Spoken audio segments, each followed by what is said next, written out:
Hello and welcome to Global Academy. Jammu and Kashmir Panchayat Raj act 1989 हमने शुरू किया। इसे पहले हमने ऑलरेडी इसके 4 पार्ट्स डिस्कस किए हैं। आज हमारा ये लास्ट पार्ट है। तो इसमें हमने चैप्टर नंबर 13 एंड 14 हम डिस्कस करेंगे। उसके अलावा थोड़े बहुत शेड्यूल्स हैं, उसके बारे में मैं आपको बताऊंगा। तो चैप्टर 12 ऑलरेडी हमने डिस्कस किए हुए हैं। तो अब हम ये लास्ट टॉपिक पढ़ने जा रहे हैं। तो हम डायरेक्ट अब अपने टॉपिक पे चलते हैं। उससे पहले मैं एक एरर आया है पीछे एक वीडियो में, वो मैं थोड़ा आपको क्लियर कराना चाहता हूँ।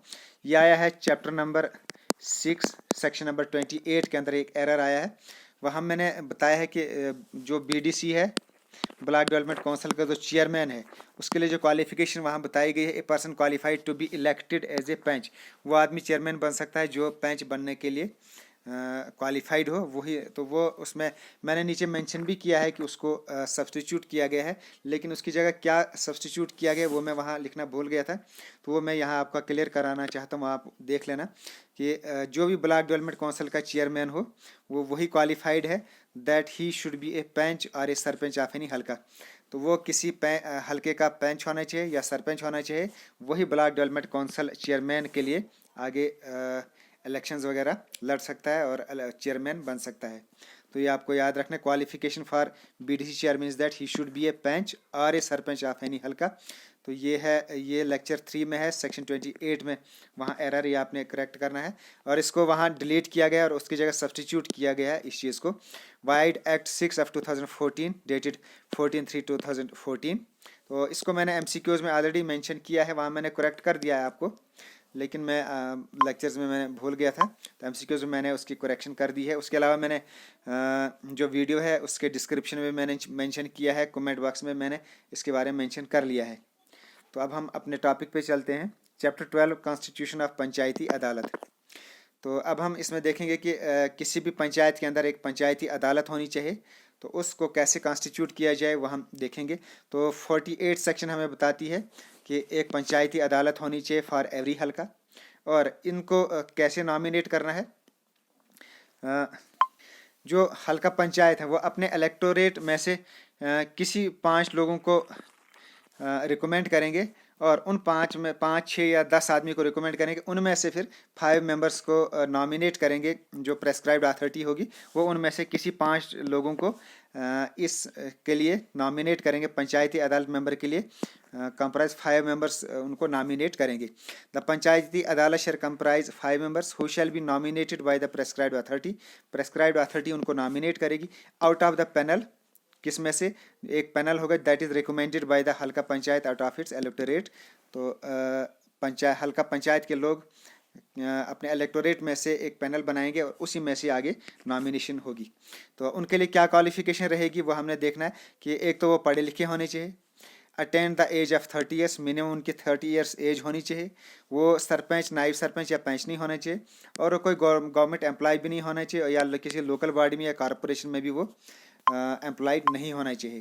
तो ये है उसकी क्वालिफिकेशन और कॉन्स्टिट्यूशन ऑफ पंचायत, और ये हमें बताती है तमाम चीज़ें। सेक्शन 48 हमें बताती है। नेक्स्ट उनकी जो टर्म रहेगी shall be 5 years from the date of nomination. Then और इनका जो कोरम रहेगा, 3 मेंबर्स ऑफ द पंचायती अदालत शेल फॉर्म ए कोरम। अगर वैकेंसी अराइज होगी तो it shall be filled up in the same manner as prescribed under the sub section. जैसे sub section में बताएगा उसी तरीके से उस वैकेंसी को फिलअप भी करना होगा। अब हम आगे देखेंगे चेयरमैन ऑफ पंचायती अदालत। तो चेयरमैन किसको बनाया जाए, कैसे बनाया जाए।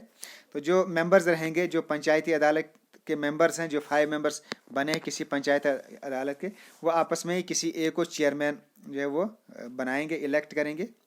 अगर 30 दिन के अंदर वो किसी आदमी को इलेक्ट नहीं कर पाए एज ए चेयरमैन, देन जो प्रेस्क्राइब्ड अथॉरिटी होगी वो किसी एक मेंबर को shall appoint one from amongst the members of the to be the chairman of such Panchayati Adalat. तो वो किसी एक मेंबर को उसके चेयरमैन के लिए उसको नॉमिनेट करेंगे या अपॉइंट करेंगे। तो ये हमें बताती है section 50।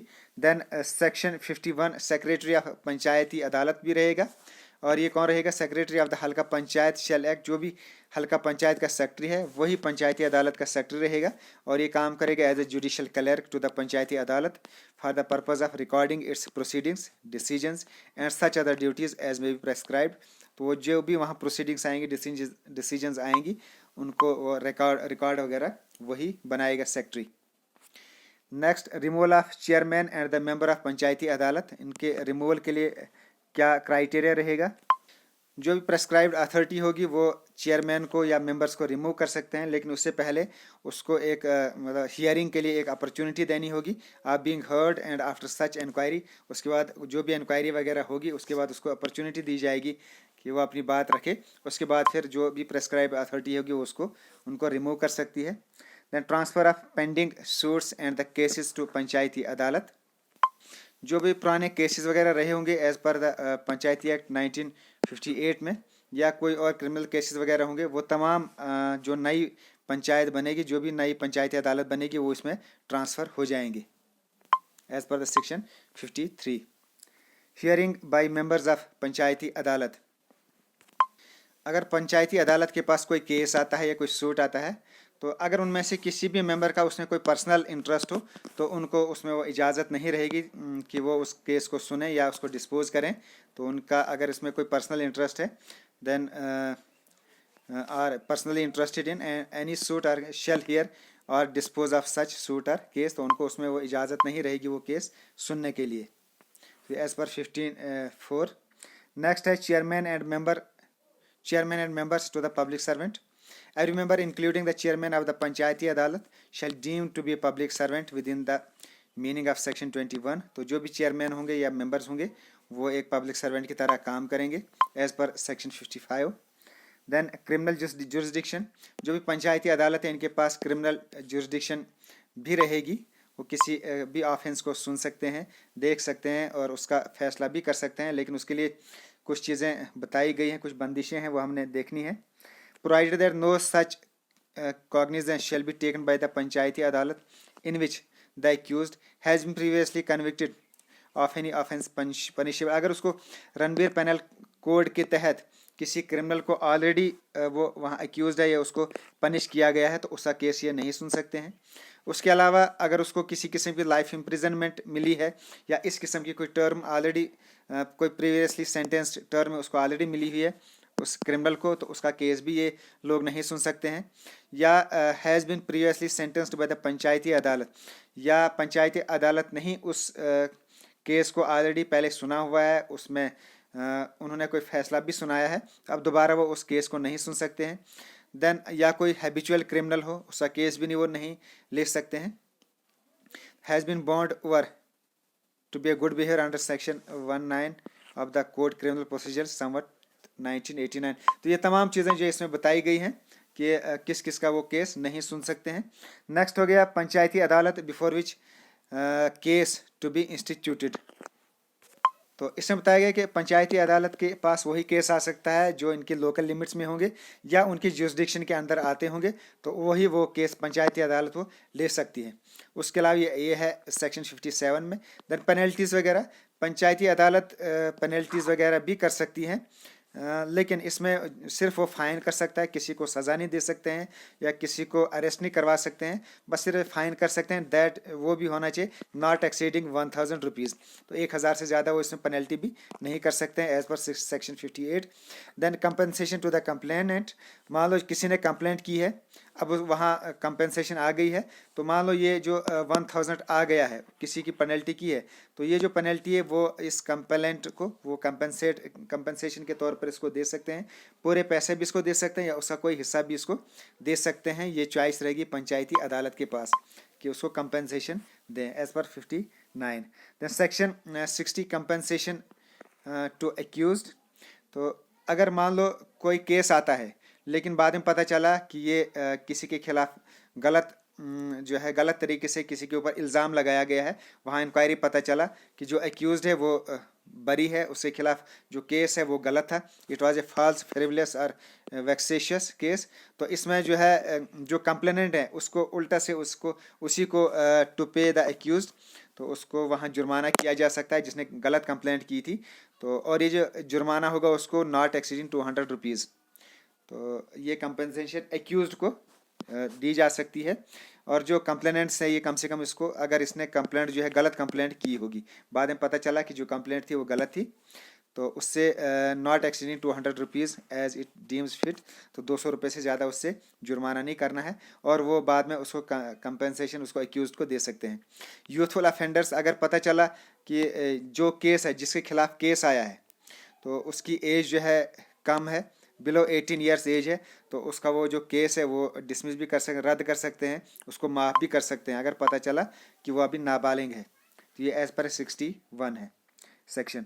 Then recovery of fines, तो अगर कोई आदमी उससे जो है रिकवरी नहीं हो रही है, किसी को फ़ाइन किया गया लेकिन बाद में वो फ़ाइन वगैरह नहीं दे रहा है, तो बाद में ये जो लोग हैं पंचायती अदालत के लोग हैं, ये इसको certify that the fact of non payment of district, वो आगे डिस्ट्रिक्ट पंचायत ऑफिसर को आगे जो है केस फॉरवर्ड कर सकते हैं।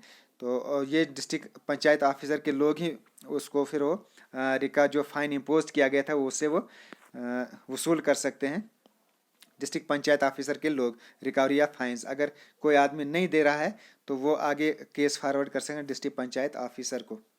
Previous acquittal, when where an accused person has been tried for and discharged, convicted or acquitted of any offense, no panchayat अदालत shall take cognizance of such offense। अगर कोई आदमी ऑलरेडी डिस्चार्ज किया गया है, कन्विक्ट किया गया है किसी ऑफेंस के लिए, तो अब जो है ये पंचायती अदालत उसको दोबारा से उसी केस पर दोबारा कोई सज़ा वगैरह नहीं दे सकती है, और ऑन द सेम फैक्ट्स और any other offence. Then local inquiry and reports, तो लोकल इंक्वायरी और रिपोर्ट्स इसमें क्या है कि अगर मान लो कोई केस मजिस्ट्रेट के पास जाता है, जज के पास जाता है, तो वो वहाँ से केस जो है वापस पंचायती अदालत के पास भेज सकता है कि आप उसकी जो है लोकल तरीके से उसकी इंक्वायरी करो, in case in which the offence was committed with in the local limits, क्योंकि वो जो ऑफेंस है वो लोकल लिमिट्स में ही हुआ है, इसलिए पंचायती अदालत को ये जुरिसडिक्शन दे दी गई है, लोकल लिमिट्स जुरिसडिक्शन, कि वो इस केस को देख लें। वो मैजिस्ट्रेट भी केस वगैरह फॉरवर्ड कर सकता है पंचायती अदालत के लिए। समरी डिसमिसल और कंप्लेंट, ए पंचायती अदालत में डिसमिस और any complaint if after examining the complaint and taking such evidence as he produces it is satisfied that the complaint is frivolous and vexatious और untrue.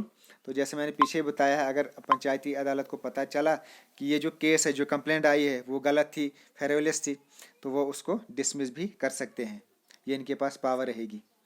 Then source cognizable bye पंचायती अदालत, तो अब कौन कौन से cases को ले सकती है एक पंचायती अदालत, तो उसमें बताया गया है following suits shall be cognizable by the Panchayati Adalat. वो केस जिसमें 3,000 रुपये से ज़्यादा का कोई केस ना आए, मान लो पैसे का अगर केस है तो वो 3,000 से रुपये ज़्यादा का केस नहीं होना चाहिए, या अगर कहीं डैमेज वगैरह हुई है तो वो भी 3,000 से ज़्यादा की डैमेज ना हो, उसको भी ये ले सकते हैं, या कंपेंसेशन या रॉन्गली टेकिंग इंजरी या मूवेबल प्रॉपर्टी, वो भी 3,000 रुपये से ज़्यादा नहीं, मान लो यानी किसी भी किस्म का कोई केस आता है तो उसमें जो है ज़्यादा से ज़्यादा 3,000 रुपये तक का ही जो है वो केस ले सकते हैं पंचायती अदालत। अगर 3,000 से ज़्यादा का वो केस बन रहा है तो वो केस जो आगे अदालत के लिए उसको फॉरवर्ड कर सकते हैं।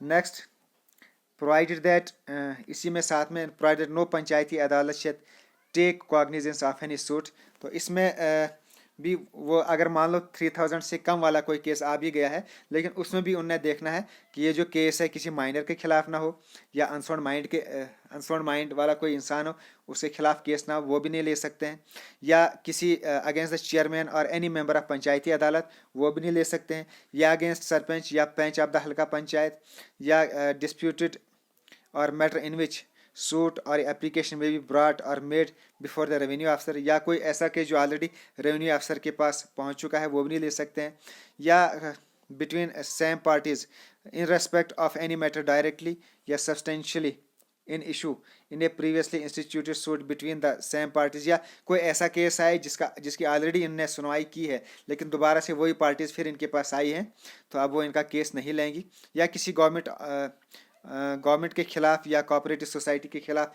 या किसी एम्प्लॉय के खिलाफ, वो भी इस टाइप के केसेस भी ये नहीं ले सकते हैं।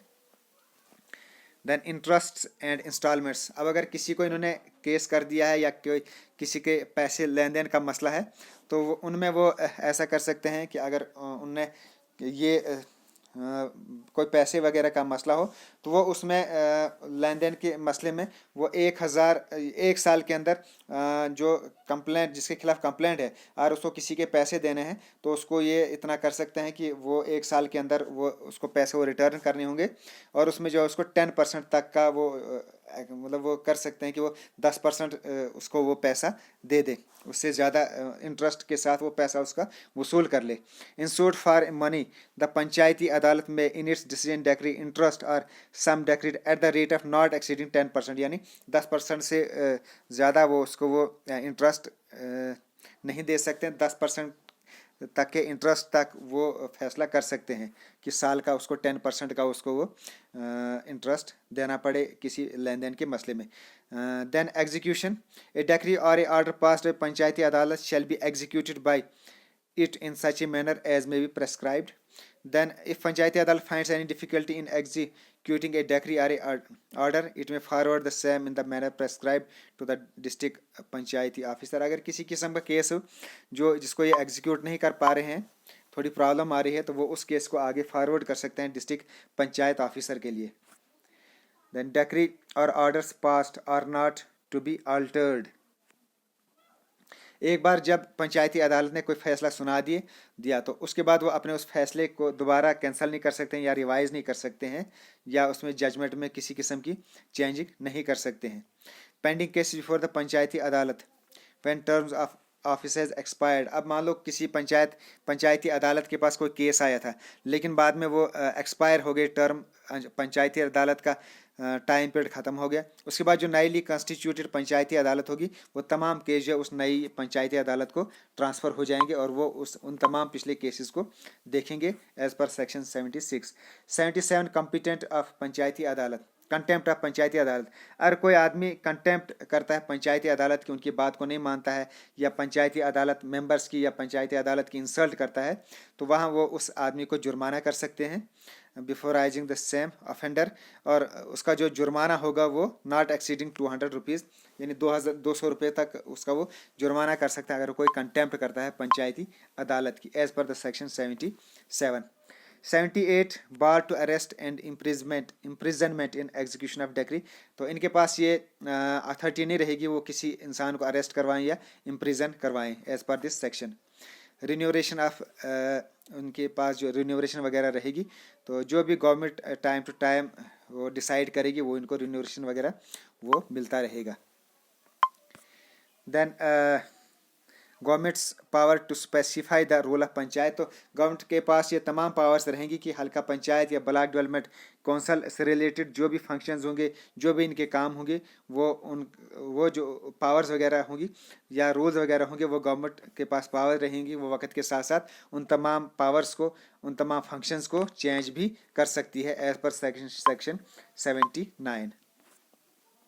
तो लास्ट है अब चैप्टर 14, इसमें कुछ मिसलेनियस बताए गए हैं कि ये पावर किसके पास रहेंगी, पावर टू मेक रूल्स। तो जितने भी पावर्स हैं रूल्स बनाने के, चाहे वो पंचायती मेंबर से रिलेटेड हो, सरपंच से रिलेटेड हो या ब्लॉक डेवलपमेंट काउंसिल से या किसी कोई भी रिलेटेड फंक्शन हो या रूल्स हो, वो तमाम गवर्नमेंट के पास ही रहेंगे।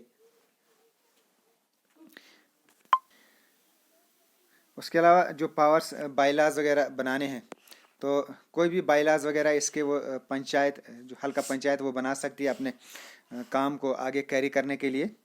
जो भी उनके ड्यूटीज़ हैं, फंक्शंस हैं, उनको आगे चलाने के लिए वो पंचायती जो हल्का पंचायत के लोग हैं वो उनके पास पावर्स रहेंगे, वो उसके बायलाज वगैरह बनाएं। उसके अलावा जो भी डिस्प्यूट्स हैं प्रॉपर्टीज़ वगैरह के, ओनरशिप ऑफ प्रॉपर्टी और vesting the rights arising between the Panchayati Halqas, तो वो तमाम जो है उनका जो डिसीजन है वो गवर्नमेंट ही लेगी और उसके बाद जो गवर्नमेंट डिसीजन लेगी that shall be final and binding. उसके बाद जो लास्ट है 83 सेक्शन में बताया गया है कि अब ये जो पिछला केस था Jammu and Kashmir act, village act, village Panchayati act 1958, it is here bye repealed और अब इसकी जगह जो है अब नया ये अमेंडमेंट एक्ट आया है 1989। तो इस तरीके से ये हमारा तमाम जो है ख़त्म हो चुका है 1989 पंचायत राज एक्ट 1989 से रिलेटेड जितने भी 83 सेक्शंस थी ये हमने डिस्कस कर ली हैं। अब इस रिलेटेड कुछ शेड्यूल्स हैं, शेड्यूल में भी थोड़ा मैं आपको बताऊंगा शेड्यूल में क्या क्या है। शेड्यूल फर्स्ट ए सेक्शन 12, इसमें कुछ जनरल बातें बताई गई हैं। जो सेक्शन 12 है पीछे हमने डिस्कस की हैं, उस सेक्शन 12 से रिलेटेड बताया गया है कि उस सेक्शन के अंदर जो हल्का पंचायत की ड्यूटीज़ हैं, फंक्शंस हैं, उनको आगे कैसे चलाना है, उनके अंदर कैसे कैसे काम करने हैं, वो तमाम जो है इसके अंदर डिटेल्स वगैरह बताई गई हैं शेड्यूल 1A के अंदर। जैसे उनके कुछ जनरल फंक्शंस हैं हल्का पंचायत के, वो क्या क्या फंक्शंस हैं, जैसे एनुअल प्लान्स बनाने हैं तो वो कैसे बनाने हैं, एनुअल बजट बनानी है तो कैसे बनानी है, नेचुरल क्लैमिटीज़ के लिए रिलीफ वगैरह प्रोवाइड करना है, वो तमाम चीज़ें जो ये कैसे करनी है ये सेक्शन 1A के अंदर बताया गया है, ये फर्स्ट शेड्यूल के अंदर बताया गया है। और इसके जो है कुछ और स्पेसिफिक फंक्शंस भी हैं जिन पर इन्होंने ये जो हल्का पंचायत के लोग हैं, सरपंच वगैरह हैं, उनके कुछ स्पेसिफिक फंक्शंस भी हैं। तो ये इसमें बताया गया है कि ये कौन कौन से स्पेसिफिक फंक्शंस हैं, इनमें क्या क्या काम करना है। जैसे पहला इसमें है agriculture, horticulture, then animal husbandry, sheep husbandry, fisheries, इनके अंदर उन्होंने कैसे कैसे काम करना है, पीएचई से रिलेटेड क्या क्या काम है, इरिगेशन से रिलेटेड ये तमाम चीज़ें जो या नीचे लाइब्रेरीज से रिलेटेड क्या क्या काम है, कैसे लाइब्रेरीज़ को अपने हल्के में बनाना है, या आगे एजुकेशन से रिलेटेड भी फंक्शंस इनके रहेंगे। जैसे एजुकेशन से रिलेटेड वो उन्हें देखना है कि उनके पंचायत में कोई ऐसा बच्चा न रहे जो अनएजुकेटेड रहे, या प्राइमरी और मिडिल क्लासेस से रिलेटेड जो है वो स्कूलों में जा सकते हैं, चेक कर सकते हैं, उनकी अटेंडेंस चेक कर सकते हैं। तो ये तमाम जो है रूल्स स्पेसिफिक फंक्शंस में बताए गए हैं कि हल्का पंचायत के क्या क्या काम रहेंगे। तो इसमें जो है ये लगभग 21 टाइप्स हैं इसकी, जिसके अंदर ये काम करेंगे। तो ये आपने स्क्रीनशॉट लेनी है और ये बताना है ये कि स्पेसिफिक फंक्शन ये कौन कौन से डिपार्टमेंट्स रहेंगे जो इनके पास रहेंगे।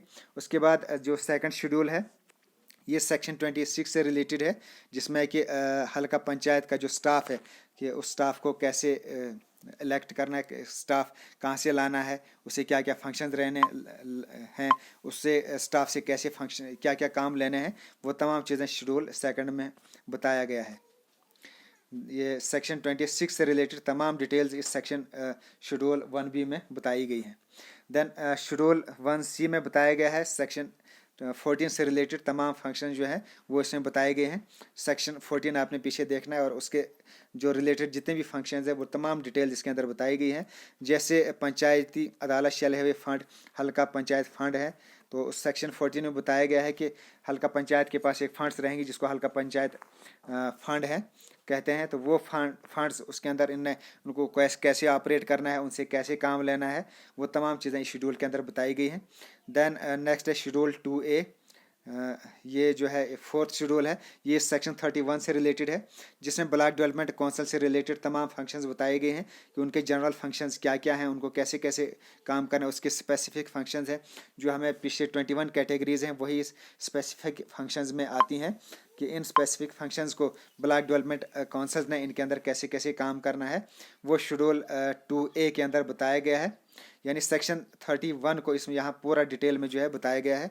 और नेक्स्ट है सेक्शन शेड्यूल 2B, यानी ये फिफ्थ शेड्यूल है जो सेक्शन 31 से रिलेटेड है, जिसमें this act block development council इसको जो है आगे काम करने के लिए कुछ सोशल इकोनॉमिक डेवलपमेंटल काम्स हैं, कुछ फंक्शंस हैं, इनसे रिलेटेड कुछ ड्यूटीज़ हैं, तो उनको निभाने के लिए इनको भी कुछ स्टाफ वगैरह की ज़रूरत पड़ेगी। तो उस स्टाफ को इन्होंने कैसे अप्लाई करना है, कैसे काम लेना है, वो तमाम चीज़ें इस शेड्यूल के अंदर बताई गई हैं। उनको कैसे एंगेज करना है, कैसे उनसे काम लेना है, तो ये सेक्शन 31 से रिलेटेड तमाम जो है डिटेल्स इस शेड्यूल 2B के अंदर बताई गई हैं। देन लास्ट शेड्यूल है, it is related to block developmental funds. जैसे पंचायत डेवलपमेंटल फंड है वैसे ही ब्लॉक डेवलपमेंट फंड्स भी हैं। ये शेड्यूल 2C के अंदर तमाम डिटेल्स बताई गई हैं कि वो इन फंड्स को कैसे आगे ऑपरेट करेंगे। तो स्टूडेंट्स ये था पंचायती राज एक्ट 1989 से रिलेटेड तमाम चैप्टर्स, तमाम शेड्यूल्स। तो मैंने कोशिश की है थोड़ा आसान लैंग्वेज करके इसको समझाने की कोशिश की है। तो उसके अलावा अगर फिर इसमें कहीं कुछ एरर रहा होगा या कोई चीज़ ऐसी होगी जो स्टूडेंट्स को कन्फ्यूजन होगी आप कमेंट कीजिए। मैं आगे लास्ट पे एग्ज़ाम से पहले पहले मैं फिर से एक वीडियो इसके अंदर बनाऊंगा जिसमें मैं तमाम 83 सेक्शंस और शेड्यूल्स में अलहदे से बनाऊंगा और उसको थोड़ा सा शार्ट करके दोबारा से मैं आगे कभी इसके लिए वीडियो बनाऊंगा और इसमें अगर कहीं कोई कमी रही होगी वो मैं वहाँ क्लियर करने की कोशिश करूँगा। Okay, thanks, best of luck, God bless you.